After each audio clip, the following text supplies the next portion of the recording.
Bonjour à tous, bienvenue sur Happiness Radio, pardon. C'est Eric pour l'émission Faites-le vous-même, l'émission où on va bricoler, on va faire des choses avec nos mains. Donc bonjour Louis, bonjour Wilfried qui sont là pour m'accompagner parce que je suis encore un tout petit débutant. Louis en co-animation et moi en technique aussi, débutant aussi. Et oui c'est ça, ouais. J'étais encore à l'autre place il y a moins d'une heure du coup dans le morning. Oui. Et là nous on continue la matinée avec Eric, on va apprendre plein de choses et du coup c'est que je suis content, je suis de bonne humeur du coup. Cool, moi aussi, donc il fait beau aujourd'hui, donc de quoi on va parler aujourd'hui ?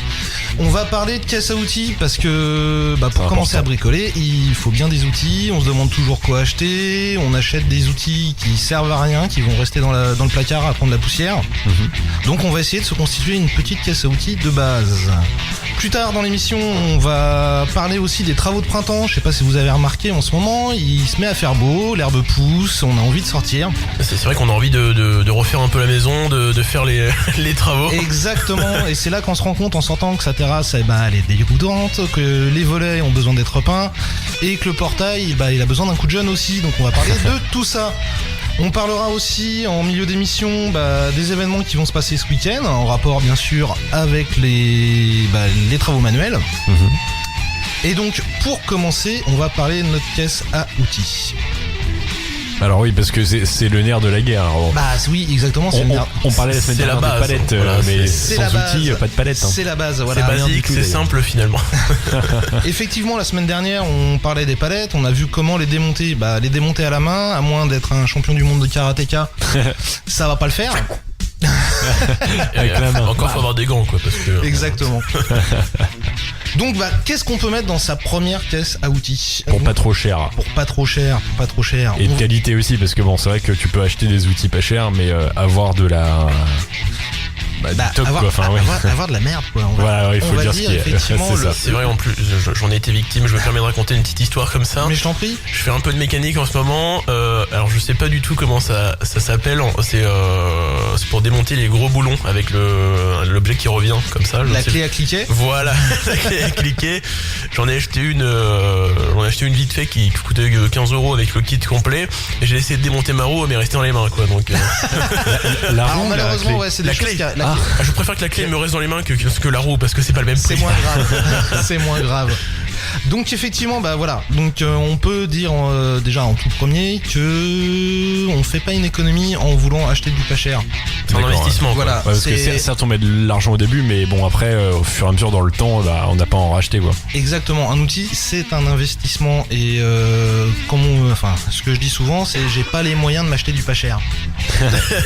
Non mais c'est vrai parce que au final je sais pas un marteau, je dis un marteau à 10 €, t'en achètes un tous les 6 mois, ça te fait déjà 20 € par an, alors que si t'en achètes un bien, tu sais que pendant 10 ans t'es tranquille et oui, t'en achètes un à 40 €, à 40 €, voilà. Et il va te durer quasiment toute ta vie quoi. Voilà, c'est ça. Au final t'auras gagné de l'argent. C'est ça. Et c'est bien, vous avez parlé du marteau, donc effectivement le premier outil qu'on achète pour moi c'est le marteau justement.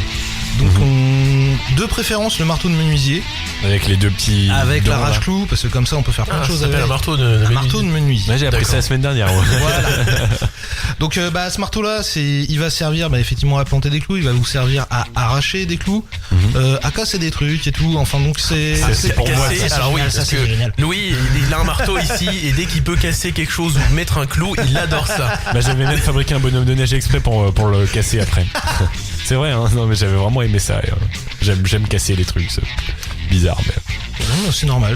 Bon, c'est jouissif. Enfin, le meilleur moment dans un chantier, c'est au moment où on détruit tout. Oui, mais après il faut ramasser, c'est ça le. Oui, ça c'est moins drôle.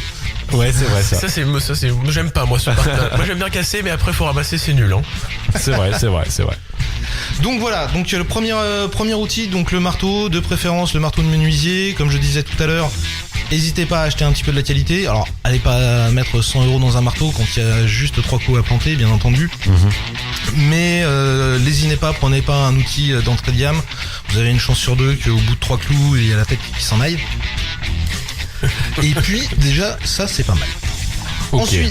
Ensuite, on va se prendre un petit jeu de tournevis quand même. Donc ça peut être bien pratique aussi pour réparer, fixer des choses. Donc un petit jeu de tournevis plat, un petit jeu de tournevis cruciforme. Vous savez ceux qui ont la croix en fait en tête. Si vous êtes un peu feignant, on peut aller taper dans la perceuse visseuse. Ça aussi, c'est un outil magique, ça. J'en ai acheté une avec batterie en plus, donc ça c'est. Ah, ça, c'est en plus génial. toute petite, c'est parfait. C'est C'est parfait. le truc de feignant. Exactement, mais c'est tellement pratique. C'est tellement pratique. Moi, ce que je vous conseille, c'est pas d'aller taper dans un monstre à 18 volts qui peut passer à travers les murs. Honnêtement, pour commencer, ça sert à rien. Les plus polyvalentes, en général, ça va être des machines qui vont faire à peu près 12 volts. Et avec ça, déjà, vous pouvez visser, dévisser à peu près de tout ce que vous voulez. Vous pouvez percer. Il y a un nombre d'accessoires qu'on peut mettre sur une perceuse visseuse qui est juste hallucinant. Faut pas les perdre. Ouais, pas ouais, les c'est ça, ouais. Parce que moi, C'est ça, la non, celle que difficulté. j'ai acheté, j'ai la chance, elle a un barillet, donc ça reste avec la perceuse. Hein. C'est un flingue, non, que t'as. Exactement. Je vois le modèle, On fera pas de pub, je pense qu'elle doit être orange, non? C'est ça? Oui. Voilà. On voit les connaisseurs. Donc voilà, c'est le... Alors, donc la perceuse visseuse, effectivement, on peut lui mettre des embouts de visseuse, bien sûr, pour visser. On peut lui mettre des forêts à bois, à métaux, à béton, donc pour faire des trous dans à peu près toutes les matières. On peut y mettre plein de têtes différentes. Vous avez des têtes pour poncer, des fraises, des scies. Des fraises. J'allais faire une blague de mauvais Oui. goût. Oui, non, c'est pas encore la saison. Des fraises, c'est les petites. Bah, ça ressemble à une fraise, mais c'est comme un peu avec du papier à poncer autour, c'est ça? Alors ça, c'est plutôt des rouleaux à poncer. Donc Ouais, ok, la non. fraise, effectivement, c'est un outil... C'est une dame. Enfin, comment ça s'appelle? Pas une dame. Non, pas une dameuse, parce que c'est pour Non. la neige, mais. Non, on peut pas damer avec une visseuse et visseuse. Non, mais comment ça s'appelle là? Bref, ouais, je vais on passer va mon trouver. tour. Alors je vais donc passer oui, mon tour. effectivement, on peut mettre des systèmes de fraises, ça vous permet de creuser dans certaines matières. Effectivement, si vous voulez travailler le bois par exemple, arrondir des angles, des choses comme ça, ça peut se faire avec une 12 volts, ça passe bien. Bon, faut pas aller taper dans des bois trop durs et puis rentrer dedans comme un Pour bourrin. un sagouin. Voilà. Mais pour commencer, c'est pas mal. Ok. Ensuite, quand on bricole, on aime bien avoir des choses aux bonnes dimensions, donc 1 mètre ce serait pas mal. C'est Ah, totalement pour moi parce voilà. que je m'amuse à prendre avec des règles de 30 cm et de reporter à chaque fois pour rendre genre 1m5 de longueur et Ouais, alors j'ai là, énormément ouais. de mal. Voilà, et forcément à la découpe, c'est soit 3 cm trop long, soit 2 cm Ouais, trop c'est court. pas très, c'est très ça. précis. C'est pas précis C'est pas- du tout même. C'est pas super précis. Oui, il y a la technique du câble aussi. Oui, Le ça c'est ma technique ça. Oui, vu qu'on travaille en radio. Ouais, en fait, vu qu'on a des câbles de 3 mètres, quand on doit prendre une mesure de 3 mètres, on le prend. Ou admettons, si on doit prendre la mesure de quelque chose pour le reporter sur quelque chose d'autre, on met le doigt là où le câble là où le truc se termine. Et en fait, c'est ça la technique du câble. Ah bah et oui, et oui, c'est oui. très très utile. Il faut pas cracher dessus. Non, vraiment, Il faut c'est utile. absolument pas cracher dessus, attention, parce que en fin de compte, quand on bricole, on s'aperçoit que moins on mesure, Et moins plus on c'est fait- de la. moins on fait d'erreurs. Ouais, c'est vrai, non, c'est vrai. Voilà, donc le savoir effectivement que notre pièce elle doit faire 3 mètres 3 mètres 05 et 2 mm. On essaie de le reporter, on coupe directement et on se rend compte qu'on est à côté. Alors qu'effectivement, si tu prends le système de pige, comme vous le faites avec le câble, on n'a pas la moindre idée de combien ça fait, mais on sait que c'est bon. C'est vrai en plus. Voilà, donc pour le mètre, 1 mètre ruban, de bonne qualité, bien entendu. Moi, je vous conseille un minimum de 3 mètres, parce qu'il y en a beaucoup qui sont vendus en 2 mètres de haut. Et rien que pour mesurer une porte, déjà c'est trop petit. Ensuite, on va prendre une équerre, parce qu'une équerre c'est bien pratique pour faire des angles droits. Il y a plein de méthodes, il y a des méthodes de calcul, des méthodes de menuisier, de charpentier. Moins il y a machin. de calcul, mieux c'est pour moi. Mais l'équerre, elle a l'avantage au moins d'être à 90 degrés. Bon, vérifiez-la quand même, parce que même dans les magasins, il y a des fois on se fait avoir. Voilà, j'ai une série d'équerres à la maison, elles sont dans un tiroir. Parce que je veux pas les jeter, mais en fin de compte, c'est comme, vous savez, la petite assiette où vous mettez les stylos qui marchent pas, les piles usées. Oui, oui, il faut que je les garde. Oui, oui. Voilà. Moi, Tu les gardes, mais tu sais pas pourquoi. Exactement. Moi, j'ai un tiroir avec des équerres qui servent à rien, mais je les garde. Donc Voilà, ils font pas au moins, 80 elles sont là, degrés finalement. Voilà, elles vont faire 88 ou 92. Donc, c'est pratique, ça pourrait être précis, non, alors. c'est assez énorme. Donc il y a des manières pour effectivement vérifier une équerre. Donc ça, on en parlera peut-être dans une prochaine émission. Parce que les outils de mesure, effectivement, il faut s'assurer qu'ils soient bons. Et c'est pas parce que vous l'achetez en magasin que forcément. C'est forcément bon. Il est Oui, parce que ça fait à la chaîne, donc c'est en série, donc des fois il y a des Exactement. ratés quoi. Il y a des Voilà, petites, ouais. et entre une équerre à 2,50€ et une équerre à 80€, et même les équerres à 80€, elles sont pas forcément bonnes. Ça sent le vécu. Ça. Oui. Ensuite, on va prendre un niveau. C'est bien aussi de prendre les choses pour les mettre bien horizontales. C'est bien sympa ça. Je vous conseille quand même de le prendre plutôt grand. Donc pas le petit niveau de 10 cm.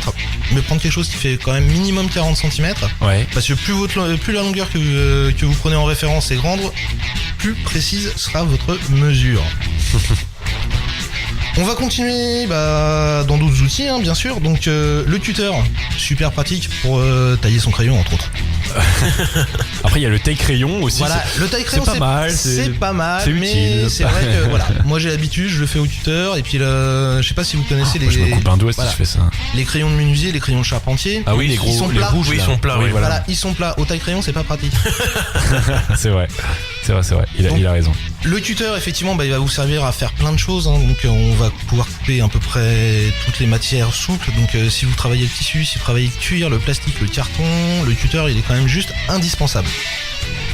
On va se prendre une paire de ciseaux aussi, c'est pas mal. Ça peut servir pour découper des arrondis, pour découper son scotch, entre autres, et pour éviter de se retrouver avec 15 tonnes de papier collé sur les doigts. On va se rajouter là-dessus une pince coupante pour couper à peu près tous les petits trucs qui dépassent, donc du fil électrique, du fil de fer. Qu'est-ce qu'on peut couper encore avec? Allez, aidez-moi. Oh là là. On peut couper des clous, oui. Un doigt. Ah oui, c'est bon. Ouais, un doigt, ça c'est pas mal. Mais après on travaille moins bien. Si c'est pas le tien, on s'en fout. Tiens, tu peux me le tenir? Non mais il y a les clous, ouais, c'est vrai, quand Voilà, ça dépasse un peu. pour couper les clous, les agrafes qui dépassent. Quand on démonte de la palette, c'est pas mal parce que souvent il y a des agrafes qui ont été plantées dedans. On est bien content de pouvoir couper pour éviter de se fringuer les doigts avec. Si le marteau ça marche pas, un coup de pince quoi finalement. Exactement. Histoire d'avoir une troisième main, on va se prendre aussi une pince multiprise. Donc je sais pas si vous savez ce que c'est les fameuses pinces dont on peut modifier l'ouverture. Ça vous permet d'attraper un petit écrou comme un boulon énorme. Ah, ça s'appelle comme ça. Ça s'appelle une pince multiprise. Ah mais alors là ça élimine ma journée et même ma semaine. Voilà, donc ça c'est la pince qui sert à tout. C'est ce qui va vous permettre de tenir un objet, de serrer, desserrer. Ça vient remplacer une clé quand il vous manque une clé, parce que quand on dévisse un écrou et un boulon, et forcément on a la bonne clé d'un côté, on n'a jamais la bonne de l'autre. Oui, c'est toujours ça. On essaye avec les doigts, on se fait mal. La pince multiprise, elle est là, toc, et on est tranquille. Voilà, bon, c'est peut-être un peu moins pratique. C'est pas la panacée non plus, ça va avoir tendance à ripper sur les écrous, donc c'est pas le truc à utiliser tout le temps, mais ça dépanne. Ça dépanne. C'est l'outil. Ça siffle. C'est l'outil qui dépanne. Effectivement, on parlait de mécanique tout à l'heure, donc un jeu de clés c'est quand même pas mal aussi. On va avoir besoin de clés plates, donc la fameuse clé anglaise. Après, il y a la clé qui se revisse, là, la clé à molette. Là.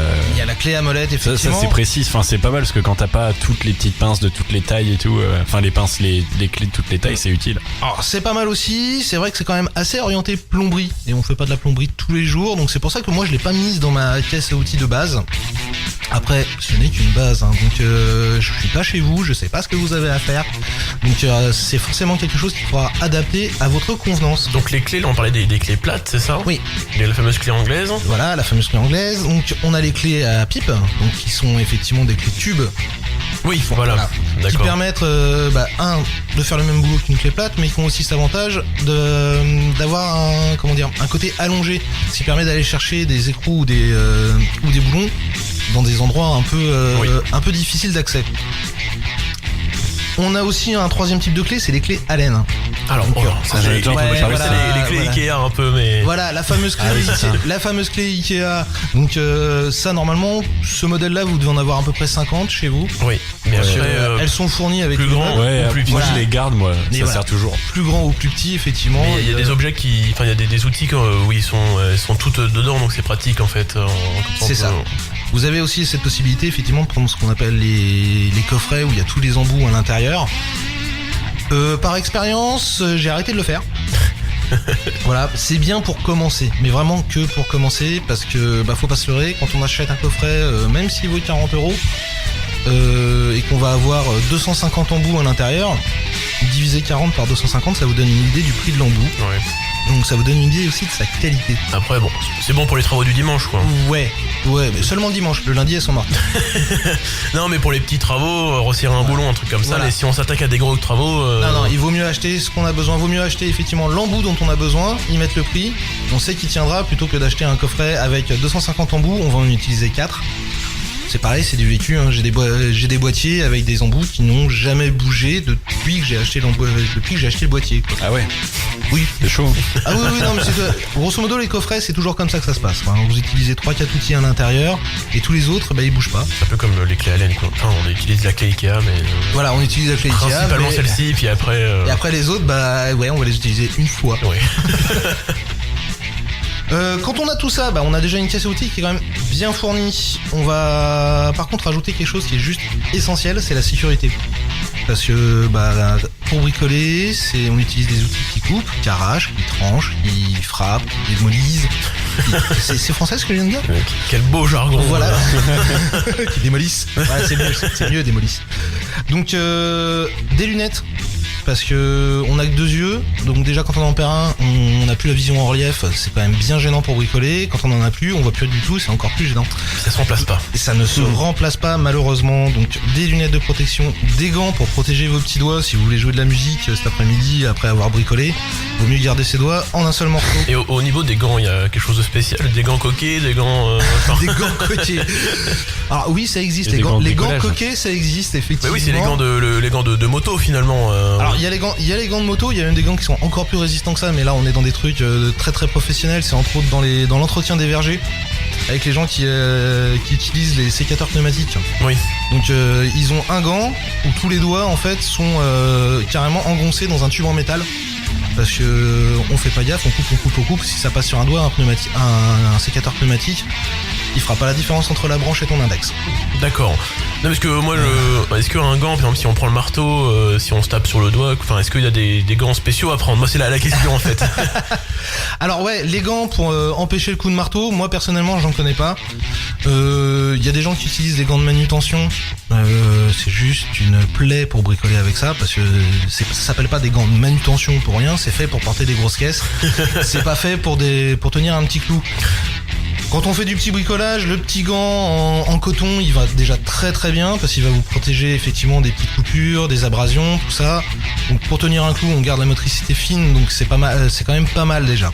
D'accord. Après, on peut adapter effectivement.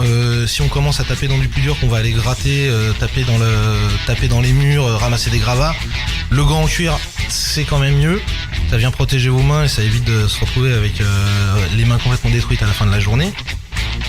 Malheureusement, ouais, non, j'ai pas encore trouvé le gant anti-coup de marteau sur le doigt. Non, mais des gants qui sont renforcés en fait. Mais après, ça devient compliqué de manier. Voilà, on peut pas non plus acheter 150 paires de gants différentes. Si t'as peur de taper sur les doigts quand tu plantes un clou, il y a des techniques, tu peux utiliser une petite pince. Justement, la pince multiprise, tu vois, là, elle va venir t'aider. Tu mets le clou dans la pince multiprise et c'est la pince qui se prendra un coup de marteau. C'est pas bête ça. Voilà. Donc il y a plein de petites techniques, même un bout de carton, hein. Tu plantes ton clou dans une languette en carton, tu le poses comme ça, c'est le carton qui se prendra les coups de marteau, tu seras tranquille. C'est vraiment pas bête en plus. Hein. Il y a plein.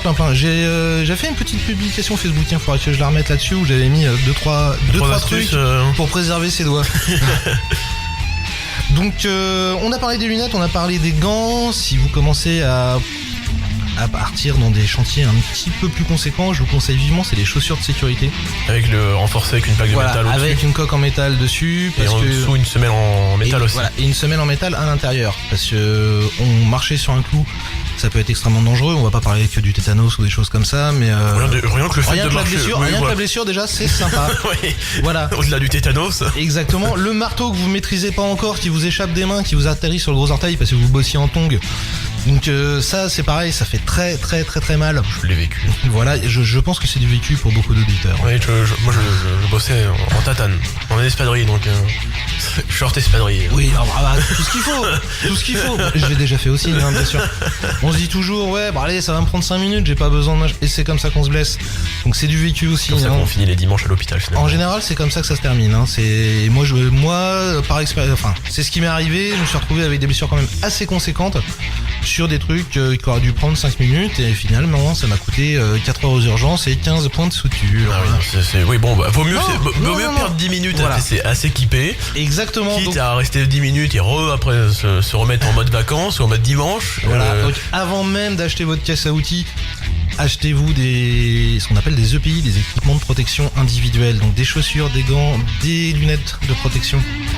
Parce que même quand vous allez commencer pour votre chantier à aller chercher du matériel, des matériaux, des planches, des parpaings, tout ce que vous voulez, quand ça vous tombe sur le pied, aïe.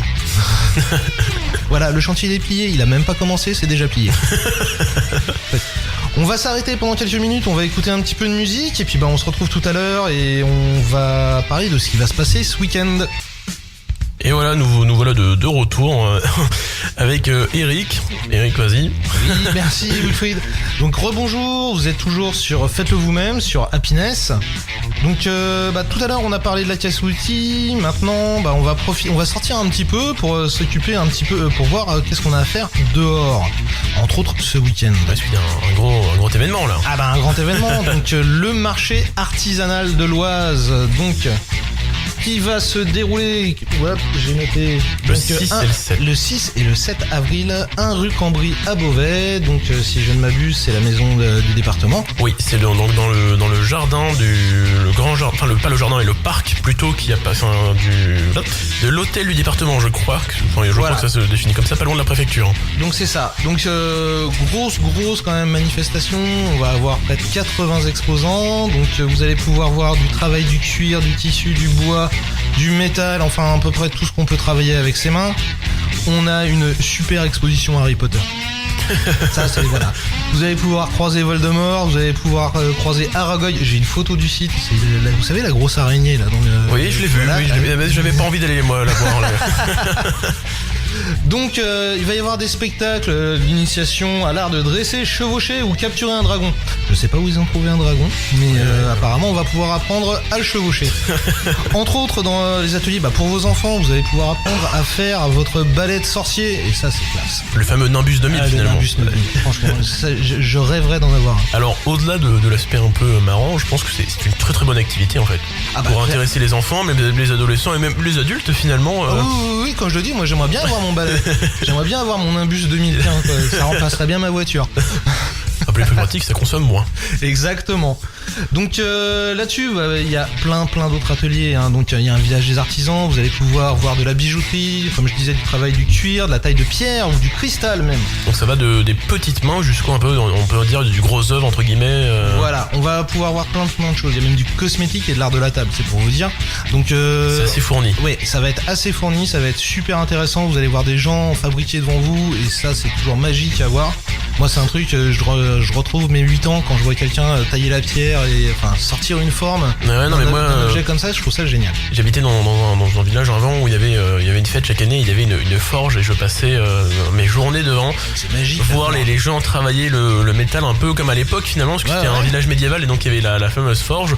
C'était quelque chose d'hallucinant et j'ai toujours adoré cet atelier parce qu'en fait il proposait de faire il y avait une liste d'objets pour 2€, on pouvait faire son propre couteau, des choses comme ça et on faisait nous-mêmes. Donc je trouvais ça juste super. Génial.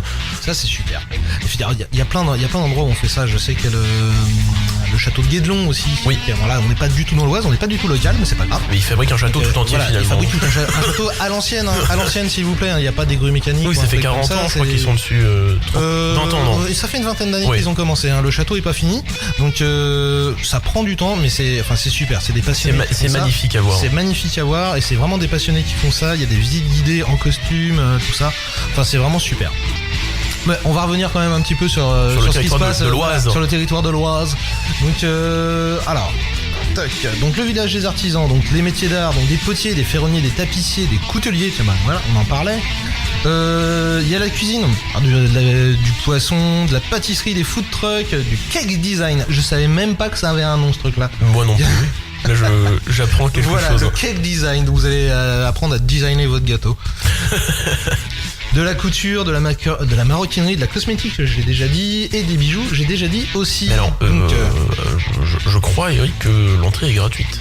Tout à fait, l'entrée est gratuite. Et voilà. Et alors en clôture, en fin de compte, on a aussi un concert de Cover Queen. C'est le samedi soir, non? C'est ça? Alors bouge pas. Non, concert de clôture. Donc selon moi, ça doit être le dimanche soir. Hein. Ouais. Dimanche 7 avril à partir de 17h, c'est gratuit aussi. Donc vous verrez pas Freddie Mercury malheureusement, hein, mais quelqu'un qui lui ressemble bien, ça va être un peu dur pour lui. Il y aura pas Brian May non plus, dommage.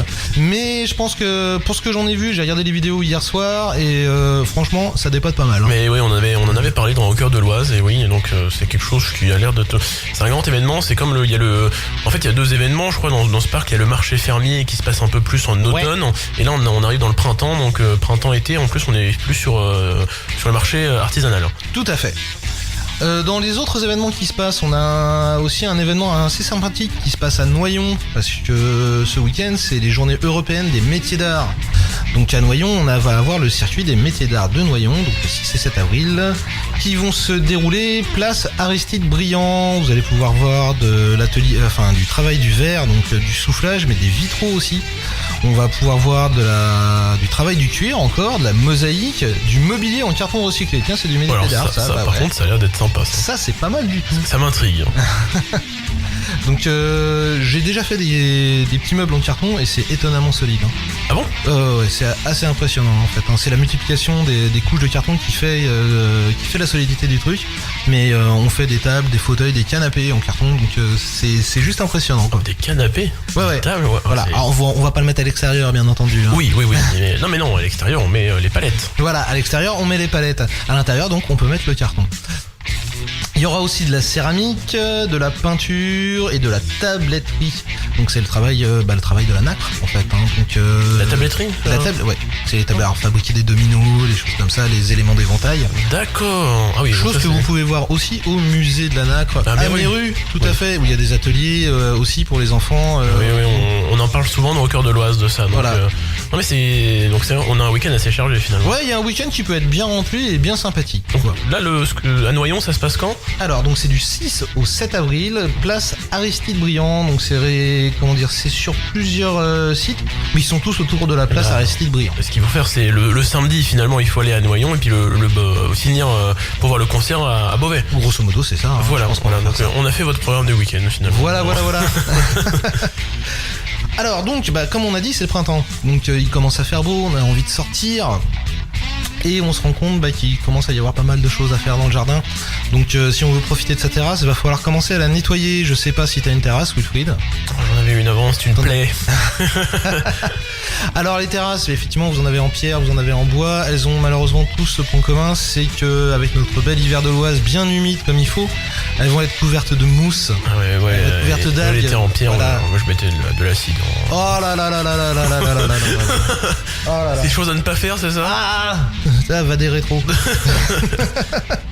Donc effectivement, on va éviter l'acide. Hein. On va éviter l'acide. Ça pollue le sol. Alors au-delà du fait que ça pollue le sol, ça bouffe la pierre. Ah oui. Donc en fin de compte, tu vas le faire une fois, 2 fois, 3 fois. Au cinquième fois, tu rachètes la terrasse. Ouais, grosso modo, voilà, tu enlèves ta terrasse avec. Donc c'est pas le top. Donc on va essayer d'enlever justement tout ce qui s'est accumulé pendant l'hiver là-dessus. Donc les mousses, les algues, tout ce qui vous a fait glisser, qui a transformé votre terrasse en patinoire pendant l'hiver. Celle en bois. Voilà, celle en bois, c'est terrible pour ça aussi. Ah oui, après. Voilà. Le réflexe de tout le monde, c'est d'utiliser un nettoyeur à haute pression. Un Karcher. Pas de marque. Ah, c'est une marque. C'est une marque Karcher.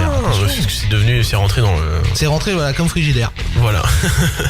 Donc personnellement, moi je le fais plus parce que c'est hyper agressif. C'est hyper agressif. Faut voir quand même que c'est des choses, ça envoie du 50-60 bars sur votre terrasse. Donc ça marche bien aussi. Ah, ça marche très bien sur le coup. Effectivement, ça marche trop bien même. Ça marche trop bien.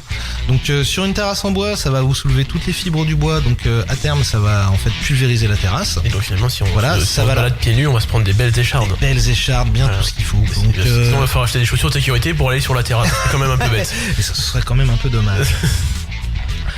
Donc pour la nettoyer, en fin de compte, moi je vous conseille d'y aller à l'ancienne. Hein. Donc un balai brosse, de l'eau, une lessive, vous savez celle avec le petit ange là qui elle marche très très très très bien. Après il y a des lessives bio parce que dans la lessive Saint-Marc, merde. Donc il y a quand même quelques produits issus de la pétrochimie, donc pour l'environnement c'est peut-être pas forcément l'idéal. Maintenant il existe de plus en plus de nettoyants bio. Donc je vous conseille vivement d'utiliser ça. Honnêtement, passer une terrasse de 20-30 mètres carrés avec un balai brosse, qu'on appelle le lave-pont, hein, vous savez le balai avec la brosse dure là, ça va pas beaucoup moins vite qu'avec un Karcher. Ouais, quoi, bon. Bon, on fait un peu plus de sport, forcément c'est plus physique, bon. mais ça dure pas plus longtemps. Vous allez avoir au final un meilleur résultat et vous préserverez vos terrasses d'année en année. Toujours l'investissement, là, on investit dans une terrasse, on n'est pas pour la changer. C'est exactement ça. Là on a parlé de la terrasse en bois, il faut savoir que le nettoyeur aux pressions, même sur une terrasse en pierre, ça va être la même chose. Une terrasse, la pierre c'est un élément naturel et qui évolue dans le temps. Il y a ce qu'on appelle en fin de compte de la calcite qui se développe en fait au contact de l'air à la surface de la pierre et ce qui crée une couche de protection. Ça fait une patine on va dire. Et quand vous la passez au nettoyeur haute pression, cette patine, vous l'enlevez, résultat la pierre recommence à en reformer une, mais au final elle s'épuise. Donc vous allez avoir une terrasse qui va commencer à se déliter, les joints qui vont commencer à sauter, et au bout de 5-6 ans, la terrasse elle est à refaire. C'est quand même dommage encore une fois. Voilà, c'est quand même encore dommage, surtout au prix de la pierre maintenant, c'est vraiment hors de prix quoi en fin de compte. Donc on va essayer de préserver tout ça et donc on va repartir effectivement sur notre super lessive avec notre balai brosse tranquillement. Ça marche bien. Ça marche vraiment. Même sur des terrasses qui sont bien attaquées. Bien attaquées. Après ce qu'on peut faire aussi quand on a une terrasse qui est salie, c'est pas tant que ça soit incrusté, c'est souvent de la mousse qui s'est développée. Donc là on peut utiliser un anti-mousse. Donc qui est un produit légèrement acide, très légèrement acide, qui va venir en fait tuer la mousse qui se développe. Et ça c'est que en cas où il y a vraiment qu'on n'arrive pas à l'enlever au balai. Alors voilà, au balai tout seul, effectivement, vous allez frotter, il faut pas se leurrer. Quand on veut se nettoyer les mains, on se les nettoie pas à l'eau, on utilise du savon. Donc pour nettoyer sa terrasse, on va utiliser un savon. Le savon noir, ça peut bien marcher aussi sur une terrasse, tout simplement. Le bon vieux savon noir, le savon de Marseille. On va être dans le 100% naturel, donc c'est de la glycérine, de l'huile, il y a un petit peu de... Comment ça s'appelle ? Un bon savon de Provence. Il y a un petit peu de soude quand même dedans pour créer l'effet savon. Mais voilà, utilisez des produits les plus simples possibles. Allez pas chercher des trucs de dingue qu'on trouve dans les supermarchés, dans les grandes enseignes de bricolage. On reste sur du simple, c'est la meilleure manière de préserver votre terrasse. Et surtout pas utiliser des produits très très chimiques d'une grande marque qu'on ne citera pas. Voilà, effectivement évitez d'utiliser tout ce qui est vraiment issu de la pétrochimie à fond parce que si vous mettez sur votre terrasse, ça va finir à côté de la terrasse. Donc ça va polluer les sols et tout. Il y aura plus de mousse pendant très très longtemps au moins, mais... Alors voilà. Et il y aura plus d'herbe autour. Il y aura plus d'herbe autour, il y aura plus de vers de terre dans le sol. Enfin, vous allez vous retrouver en fait avec une belle terre, peut-être une très belle terrasse, mais un jardin avec un terrain complètement mort autour, c'est pas génial. Où est-ce que j'en suis moi au final on dérive. Oui, on était sur le. Donc voilà. Nettoyer la terre. Les dimanches. Excite le nettoyeur haute pression, donc allez-y à l'ancienne et c'est vraiment le meilleur conseil que je puisse vous donner pour entretenir ce matériel. C'est vrai qu'on n'a pas attendu qu'on invente le nettoyeur haute pression pour nettoyer sa terrasse, effectivement quoi. Ça marchait bien tout autant à l'époque. Voilà, le nettoyeur haute pression, ça marchera très bien si vous avez une terrasse en béton, quelque chose de complètement uniforme et même comme ça on arrive à la vie. Parce que bon, le mec qui devait nettoyer les terrasses de Versailles, il a pas attendu. J'espère pour lui qu'il n'était pas tout seul. J'espère pour lui qu'il n'était pas tout seul. Il avait un grand balai surtout. Il avait un grand balai et qu'ils étaient nombreux les gars. Alors, on a nettoyé notre terrasse, maintenant on relève la tête, on se rend compte que nos volets, nos jolis volets en bois, c'est pareil, ils sont quand même bien abîmés quoi. Oui, c'est un peu la misère au niveau des volets quoi. Voilà, on a souvent le réflexe effectivement de prendre son volet, on va le décaper, on va poncer, on va passer son après-midi, voire sa journée ou son week-end à décaper tous ses volets et à leur mettre une super lasure dessus. Vous savez le truc pain des Landes, chêne moyen, chêne clair, tous ces coloris super sympas qui sont super naturels à voir quoi. Ça ressemble à tout sauf à du chêne effectivement.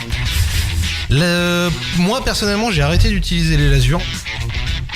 Même si elles ont vachement progressé, on est plus sur des produits, on est sur des produits à base d'eau maintenant, donc il y a beaucoup moins de solvants pétrochimiques à l'intérieur.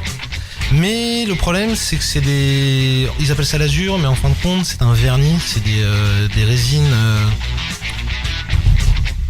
des résines acryliques, voilà. D'accord. On va utiliser, donc c'est des produits en fait qui vont rester en surface de vos volets en bois, qui vont rester en surface de votre portail aussi en bois que vous êtes en train de refaire forcément, parce qu'il a mangé autant que les volets. Et au final, d'ici 2 ans, vous allez être obligé de recommencer, parce que avec les rayons UV, ça va commencer à s'écailler, ça va redevenir moche, et on est reparti de nouveau pour repasser tout ça au grattoir, à la paille de fer, au papier de verre, pour recommencer tout le travail. Pour resacrifier un après-midi. Voilà, pour un après-midi, ça c'est si t'as un volet seulement. Et Versailles, c'était pas qu'un seul après-midi. Non, voilà, Versailles, c'était pas un. Donc personnellement, moi j'utilise un saturateur. C'est un produit qui a l'avantage effectivement de rentrer à l'intérieur du bois et de respecter quand même la teinte naturelle du bois. Donc il y en a qui sont teintés, ça vous permet de les travailler un petit peu et ça évite justement cette pellicule. Ce produit-là rentre vraiment à l'intérieur, s'imprègne, on garde le côté naturel, on n'a pas la pellicule brillante dessus. Et le gros avantage, c'est que l'année suivante, ou dans 2 ans après, quand vous voulez refaire vos volets, il y a juste à remettre du saturateur. On n'a pas besoin de poncer. Éventuellement, on va se faire un petit lessivage. Donc, on reprend notre fameuse lessive avec le petit ange dessus. Ou le savon noir aussi, non? Ou le savon noir, effectivement, on dégraisse, on nettoie, bien entendu, et on repasse juste le saturateur. Donc, d'un week-end, ça s'est transformé en une après-midi. C'est quand même beaucoup plus pratique et vos volets vont tenir beaucoup plus longtemps. Toujours l'investissement un peu. Toujours. En fait, quand on bricole, il faut vraiment penser en termes d'investissement. Penser sur le long terme. On pense toujours sur le long terme, et effectivement, c'est ce qui va permettre d'avancer, de progresser, de pas refaire 150 fois de résoudre 150 fois les problèmes qu'on pensait avoir déjà résolus. Donc je vous invite véritablement à aller voir des professionnels. Dans les grandes surfaces de bricolage, il y a des conseillers qui sont très bien. Moi, je préfère aller voir directement les gens dont c'est le métier pour retrouver les produits qui sont vraiment adaptés. D'accord. Voilà. Après la terrasse et les volets. On va réattaquer le portail par exemple. Donc notre portail qui est en bois. Et que vous dire que on va lui faire la même chose que les volets en fin de compte. Donc on va lui mettre un grand coup de lessive, lui mettre un saturateur et vous devriez être tranquille pour un certain temps. Et là je me rends compte que j'ai un peu fait le tour quand même. Donc, non, parce que les portails en métal ou en ferraille Alors le portail en métal, on va éviter de le décaper quand même. On va éviter de le décaper. Donc le portail en métal, alors tout dépend, vous avez un peu des portails en aluminium. En général ils vont être recouverts d'une peinture époxy. Il n'y a pas d'entretien là-dessus, si ce n'est effectivement un petit lessivage. Encore une fois, on évite le nettoyeur à haute pression parce que le petit coup dans un coin où effectivement on va pas faire attention, on va taper dans l'allée en gravier qui est juste à côté et on va pulvériser le gravier sur le portail, ça va pas lui plaire. Et ce genre de produits sont quand même extrêmement résistants, donc justement, donc vous pouvez y aller au savon, à la brosse, au jet d'eau tout simplement, au jet d'eau à la balayette et vous allez retrouver un portail quasiment comme neuf. Sur un portail en fer, en acier, là il fait sur des modèles on va dire anciens, parce que les modèles récents c'est pareil, on va sur des peintures époxy qui ont été cuites au four sur plusieurs couches, ça va être extrêmement résistant. Mais sur les anciens, effectivement, on est sur des vieilles peintures. Alors attention, c'est mon cas en plus. Voilà, c'est pour ça. On se méfie des anciennes peintures, bien entendu. Donc on se protège le visage parce que les anciennes peintures, faut savoir qu'il y avait du plomb dedans. Donc le saturnisme, c'est pas sympa. c'est pas génial. Donc on va se protéger, on va mettre un masque pour éviter d'en manger parce que le plomb c'est pas bon. Ça arrive en plus. Voilà, on va tâcher de mettre une bâche sous notre portail pour récupérer. On va le décaper effectivement parce que la rouille a commencé à se mettre dessous. Donc on va essayer de récupérer tous les aimants de peinture. Envoyer ça à la déchetterie, eux ils sauront quoi en faire. Ça évitera que ça parte dans le caniveau, dans les égouts et dans tout ce qu'on veut. Donc là-dessus pour les... Là j'improvise. Allez hop, c'est parti. Donc effectivement, pour décaper un portail, il n'y a pas 36 solutions, ça va être la meuleuse avec un disque à lamelle. Donc on peut essayer, il y a plein de trucs pour décaper. Le disque à lamelle sur une meule, moi c'est ce que j'ai trouvé de plus efficace. Donc, d'accord. Les décapants chimiques, c'est chimique. Ouais. Et puis un portail c'est grand, si en plus vous avez un portail fermé, genre 3 mètres de long, 3 mètres de large sur 2 mètres de haut, il va vous falloir un sacré paquet de décapants pour le faire. Ça va coûter très cher. Et ça va coûter très cher. Quand vous avez tout bien décapé, passé à la brosse métallique dans tous les petits recoins, parce que ça effectivement c'est quand même long. Moi je l'ai fait sur un de mes portails, ça m'a pris le week-end entier juste pour le décaper. Ah oui, quand même. Oui, c'est long. Là, il faut s'armer de patience et de courage quand même, hein, c'est quelque chose. On va utiliser effectivement en premier une sous-couche anti-rouille. C'est pareil, prenez pas dans le premier prix, parce que si vous prenez dans le premier prix, ce que vous allez acheter principalement, c'est le diluant de la peinture.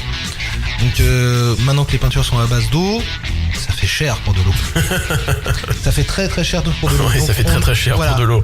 On ne blague pas, et quand vous allez passer 2 jours à décaper un portail, je vous jure que vous n'avez pas envie de revoir des traces de rouille la semaine d'après. Ah oui. Parce que vous avez voulu faire l'économie justement sur le produit.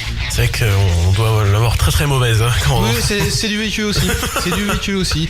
C'est pour ça que je ne le fais plus, quoi. Donc on prend pas les premiers prix parce que pour moi ça ne vaut pas le coup. Vous allez être obligé de recommencer dans pas longtemps après.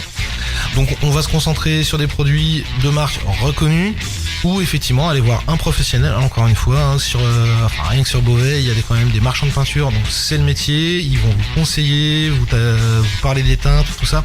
Attention, petit détail quand même, parce que quand vous reprenez un portail ou des volets, allez voir votre mairie. Il y a ce qu'on appelle un code d'urbanisme, on fait pas ce qu'on veut, effectivement, donc votre portail rose et jaune à pois vert, surtout quand il y a des églises. Voilà, il va peut-être mal passer dans le quartier de l'église. Oui, il faut faire très très attention à ça. Moi, j'ai eu un problème aussi comme ça, donc il faut demander l'autorisation de la mairie pour et même les volets. Voilà, et même les volets, il faut savoir que dans certaines communes, si vous êtes dans des zones protégées, il va falloir demander l'avis aux architectes des bâtiments de France.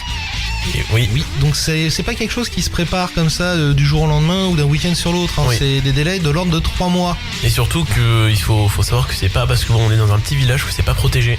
Exactement. Et oui, c'est ce qu'il faut se dire aussi, parce qu'on a beaucoup de lieux qui sont protégés, on n'est pas forcément au courant. Non, donc allez voir votre mairie sur tout ce genre de choses, quoi. Dès qu'il s'agit de repeindre, allez voir la mairie, ils vous renseigneront sur les délais, sur les codes. S'il y a des fois, il n'y a même pas besoin de demander une autorisation du moment qu'on respecte les codes couleurs. Oui, il y a des codes qui sont directement imposés, donc voilà, pas besoin de faire de demande, mais bon. Effectivement, donc l'originalité, oui, mais avec modération quand même. Donc, c'est quand même dommage de passer un week-end et qu'on soit obligé d'enlever son portail. Exactement. C'est-à-dire, j'étais bien content de mais non. On va arriver tout doucement à la fin de l'émission. Exactement, là il est donc 10h55. Moi peut-être avant de se dire au revoir, peut-être récapituler pour la caisse à outils, parce que c'était en début d'émission. Alors si j'ai bien suivi. Alors si tu as bien suivi, je vais te le suivre pour toi. Il y a le marteau. Le marteau, les tournevis plats et cruciformes, une perceuse visseuse, c'est bien pratique, un mètre ruban minimum de 3 mètres, une équerre, un niveau, un cutter, un ciseau, une pince coupante, une pince multiprise, donc ça c'est l'objet qui va vous sauver la vie, des séries de clés, ça y est, j'ai bafouillé, j'ai fait mal bafouillé. Des clés plates, des clés à pipe, des clés à laine, et surtout ne négligez pas la sécurité, donc des chaussures, des gants, des lunettes de protection. C'est ce qui vous permettra de bricoler longtemps en un seul morceau. Oui, et donc juste pour revenir sur le mètre, très important, pourquoi 3 mètres? C'est parce que 2 mètres c'est un peu juste. C'est voilà, exactement. Exactement, il y a beaucoup de meubles, la moindre table va faire plus de 2 mètres, la moindre porte va faire plus de 2 mètres. Donc 2 mètres, ouais, c'est bien quand vous découpez du carton, mais ça s'arrête là. Oui. Donc Eric, nous arrivons sur la fin de l'émission. La fin de l'émission. On se retrouve la semaine prochaine. Donc vendredi prochain, la même heure, donc c'est de 10h à 11h. Et la semaine prochaine, on va parler de patine, de rénovation de meubles. Donc je pense que tout le monde a dans un coin, dans un cagibi, la vieille armoire de mamie qui est marron foncé, moche, mais on veut pas s'en séparer. Parce que c'était à mamie, justement. Parce que c'était à mamie, justement, c'est important, quoi. Donc et puis c'est 9 fois sur 10, ça va être des meubles où il y a du travail dessus, quoi. Oui. Donc on a envie de les rénover, on a envie de les remettre dans son intérieur. Donc on va parler de tout ça, de comment on enlève tous ces vieux vernis, comment on décape, comment on faire du neuf avec de l'ancien. Voilà. Parce un vieux meuble, on peut le rendre très très sympa, un peu dans le côté un peu vintage, un peu. On va lui redonner une belle patine, une belle couleur. On va effectivement faire de l'upcycling. C'est le nom, c'est comme ça que ça s'appelle. Effectivement, c'est de prendre du vieux et de faire monter à un niveau au-dessus. faire des beaux meubles en intérieur finalement. Voilà, donc on va parler des produits, on va parler des outils, on va parler des détournements d'objets aussi pour ça. Et moi donc je vous dis à la semaine prochaine. Et écoute Eric, on se retrouve la semaine prochaine, donc de 10h à 11h sur Happiness Radio. À la semaine prochaine. À la semaine prochaine, au revoir.